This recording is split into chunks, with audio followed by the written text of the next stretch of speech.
Hello ladies and gentlemen, Matt the Who Editor here. And yes, your eyes are not deceiving you. I'm wearing a different jacket. I thought, well, since this is a special occasion, I thought, why not I go for something new? Why is this a special occasion? Because 5 years ago, this channel was born. Okay, well technically it's not really the 5th anniversary of the Who Editor, because the Who Editor was actually began around 2014, 15, somewhere around those lines. But no, I'm getting ahead of myself. No, this is the 5th anniversary of this YouTube channel. Because back then it wasn't called the Who Editor back then, because it was named after me, because it was my own YouTube channel.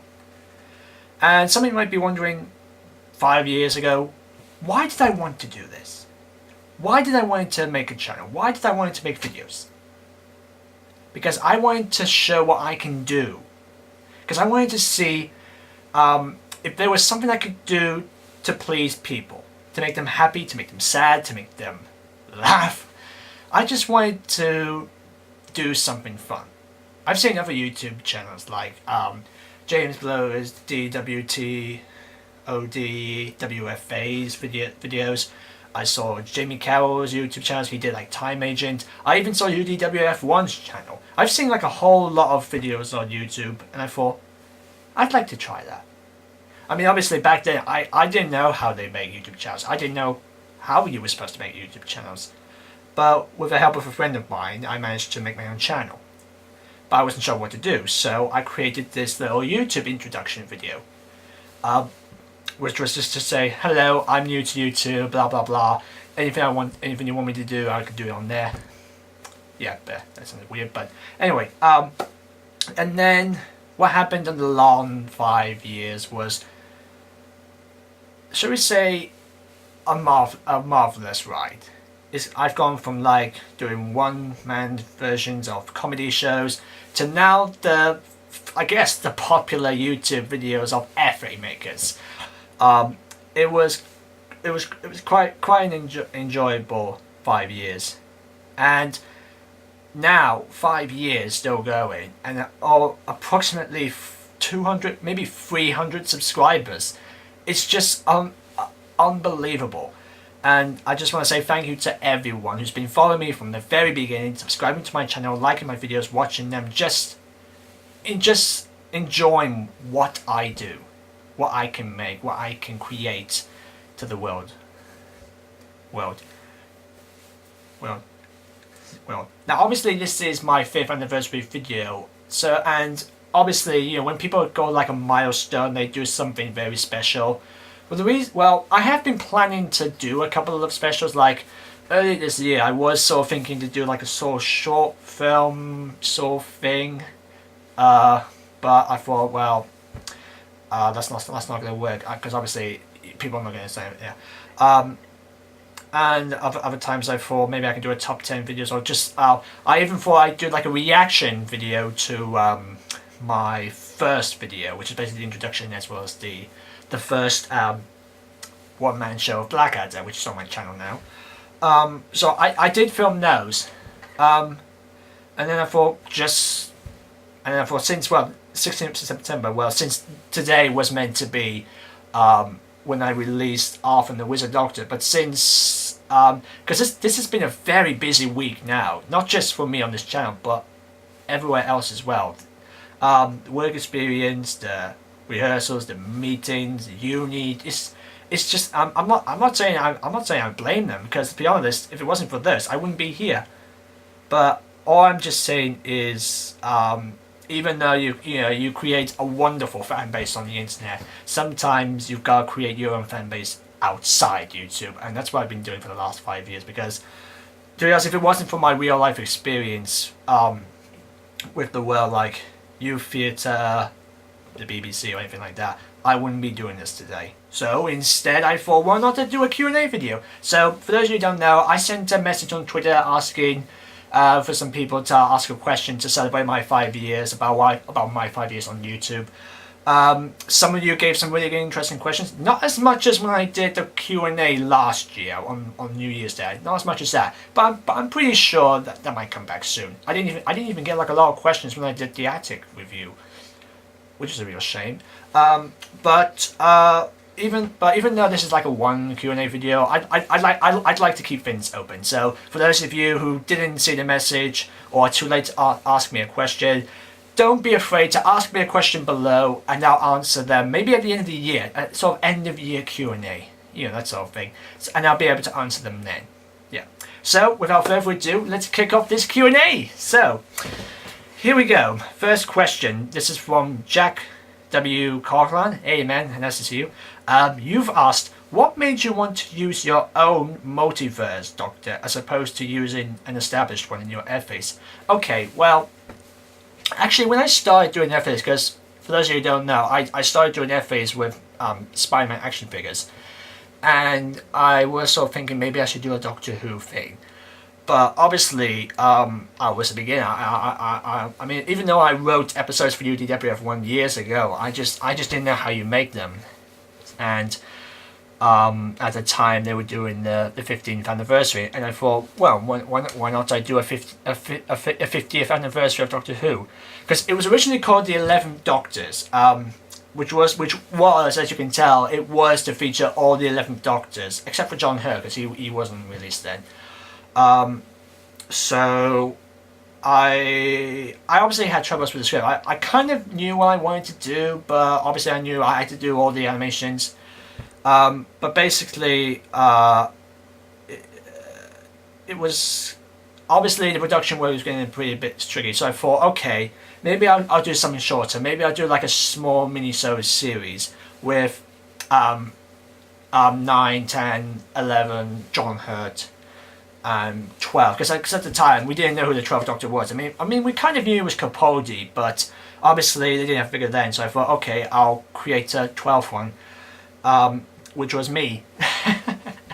Okay, and answer your question, why did I use my own? Okay, when you're writing an episode for a Doctor, sometimes when you're writing an episode with the Doctor, sometimes you need to make sure you've got the dialogue of the person right. And even though I wrote dialogue for the Matt Smith series for UDW1 story, sometimes obviously it's fun, you can do whatever you want, but sometimes it's pretty hard when you're doing your own stuff. When obviously you have to make sure it's canon to the series going now. And when I wrote the Matt Smith series, I was kind of thinking to go in a sort of different direction than Stephen Moffat did. But obviously at the time he was leaving, because I think the point I'm trying to make is you can do whatever you want with your own Doctors, but you have to make sure you don't go, as if it's still going and you don't know what's going to happen next, because we all know what's going to happen next. And when it comes to like writing of a Doctor, sometimes you've got the dialogue right or you haven't. And obviously at the time I wasn't really fixed on all the Doctors. I mean, I knew about Tom Baker, Sylvester, McGann, Eccleston, Smith, Tennant, and all that. But all the other Doctors I didn't know much about. But then I thought, okay, since we haven't seen Capaldi, I thought, why not I make my own? So it was me. Because sometimes when you're making your own Doctor, you're allowed to do whatever you want with this character. You can make them funny, you can make them brave, you can make them dramatic, you can make them serious, you can make them whiny or anything like that. But with your own Doctor, you're free to do whatever you want with it, because even though I would have enjoyed doing other Doctors, some of my secret missions included classic Doctors. I might do a classic Doctors minisode. But obviously you gotta make sure it's fixed to the original television broadcast. Yeah, you could say, some people might say you just say it's an alternative universe, but but if you were to watch a figure adventure of your favorite Doctor, and then they say it's in another universe, would you be happy about that? I don't think so. But basically, that's pretty much my answer. With your own Doctor, you can just do whatever you want. So thank you, Jack, for that. Thank you for leaving a comment. Okay, my next question is from Type 40. Hey, Type.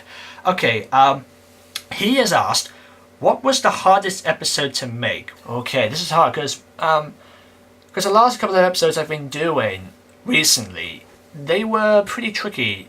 I mean, not saying they were hard, it's just that at the time, because even now, I've got like university work to get done. So what was the hardest one to make?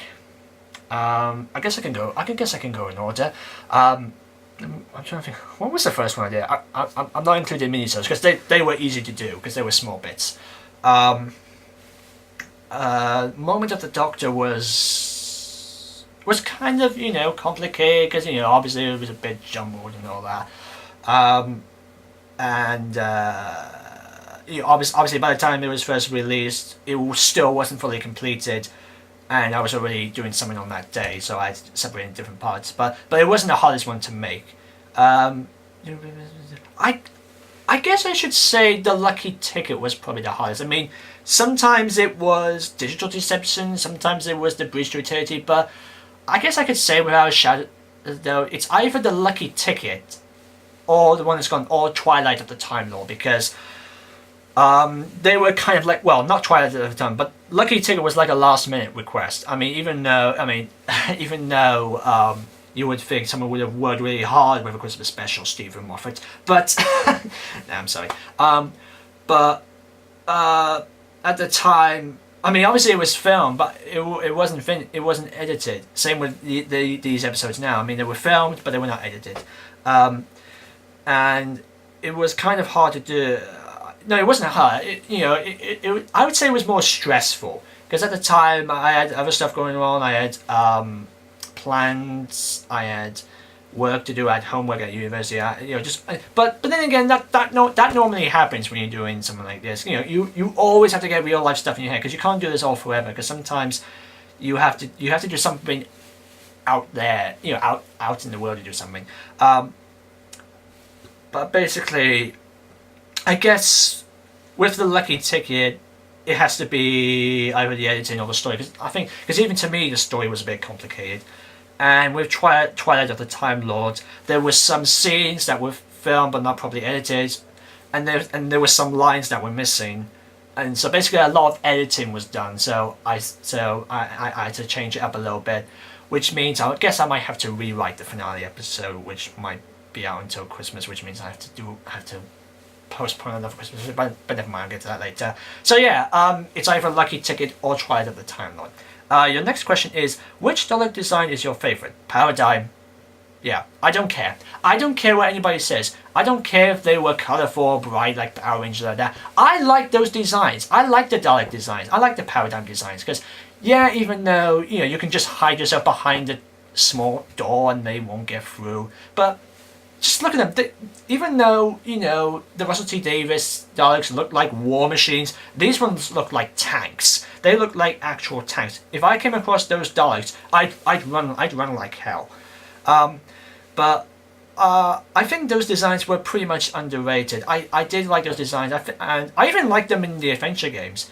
I just wish, they either came back more, or if you were going to stick with the T Davis designs, then what was the point of making them? But other than that, I actually like the Power Name Daleks. And your next question is, will Series 3 feature the Daleks if it happens? Maybe. Anyway, I'll just leave it there. Okay, thank you, Type 40. Thanks for your question, and thank you for following me. Yep. This next question is from Rebel Hoovian. Hey, how you doing, man? You've asked, what has been your favourite FA episode to write/produce, and if you're doing a third series, do you have any plans for it? Kind of. Okay, to answer your first question, what was my favourite FA episode to write and produce? Bridge of Eternity. Definitely Bridge of Eternity. I guess when it comes to producing, I actually enjoy producing episodes written by different people, like Sam Lloyd's Phantom of the TARDIS was pretty good, and even this year's Sam Lloyd's episode was really fun to do. But I think when it comes to writing and producing, it has to be The Bridge to Eternity, because just everything about it felt big. Because when you're doing a finale, you don't want it to be, you know, dark or edgy. I mean, even though I'm probably going down that track. But anyway, you know, when you're doing a finale, you have to make it big. You have to make it big, creative, and above all, challenging. And that's what it felt like to me. It felt challenging. And I think out of all the episodes in Series 1, this felt like an FA with more than 4 voice actors, because it had me, it had Emily, it had Sam, it had Richard Lloyd, I can't remember who else. If you were in the episode, but to me, I think the biggest, oh my god, this is amazing, was Christopher Thompson as the guide, because I sent him an email asking, I'm working on this, how would you feel about being in the bad guy? And thankfully he said yes. Obviously he asked me what type of voice did he want, because he can do Capaldi or Trounce. I thought, just go with that, and he came with the, it's sort of like Patrick Troughton if he was evil, and it was such amazing. It was really amazing. Christopher Thompson, thank you so much for doing this, that. And I really wish you luck, because guys, and YouTubers, filmmakers, Big Finish, you need to hire this guy. Chris Thompson is brilliant. I highly recommend him. So yeah, Bridge of Eternity was my favourite episode. And to answer your question, okay, what you say your first series, like Type 4 you said, maybe. I have kind of got plans for a third series. I don't know if it's going to be like, you know, like a full structured series, because I'm kind of thinking maybe, I'm kind of thinking to maybe, you know, rather than do like, you know, like week or 2 weeks and everything like that, I'm sort of thinking maybe to do like an episode per month. That way it would be much easier for me. That way I can concentrate on university work, but also have enough time to produce, voice act, produce, film, and anything like that for next year. I've got some ideas for stories. I don't know whether I might personally write them. I might give some story ideas, but I think it would be best if other people were writing these stories, because I like to see what people come up with my story ideas, because I've done this recently. So yeah, be sure to keep a lookout for more details. So anyway, thank you, Rebel Hoovian. And this next question is from JBC101. Hey, your question is, what is your favorite figure adventure on YouTube? Okay, figure adventure. Okay, if it, I guess figure adventure. I think if what you mean by that question is, by the, I think if you mean by, you know, what was my favorite episode that inspired me.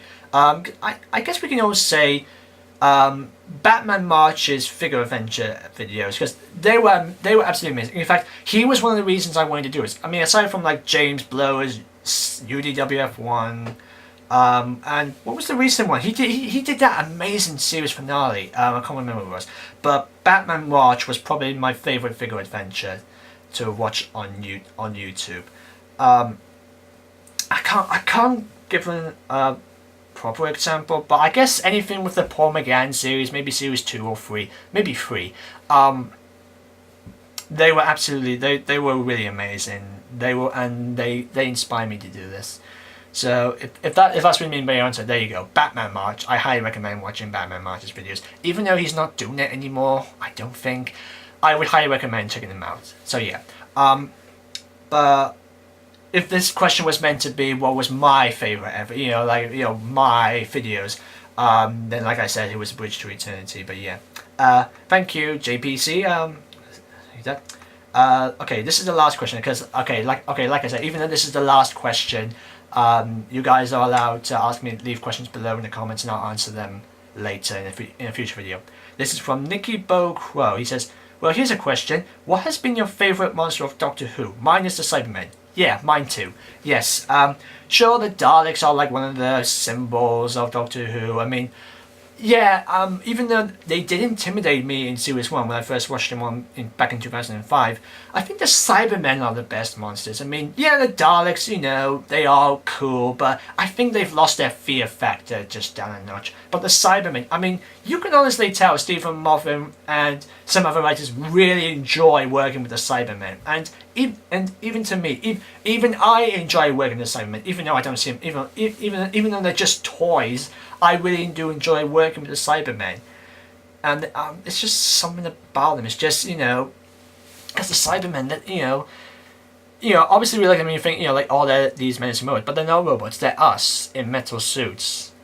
And what's different about them and us is they have no emotions. They don't have any emotions. They don't feel, you know, they don't feel. You know, they've taken them away, and it really hurts.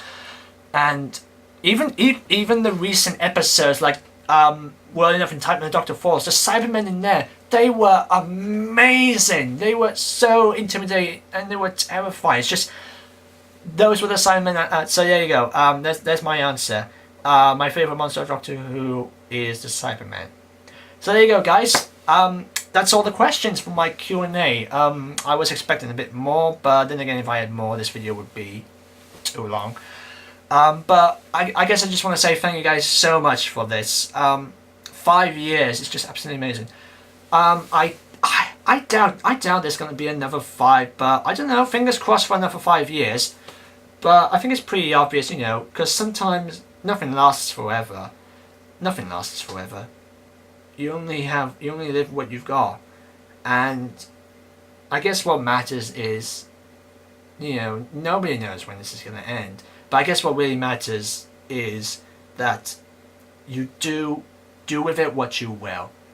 Just do whatever you can while you can.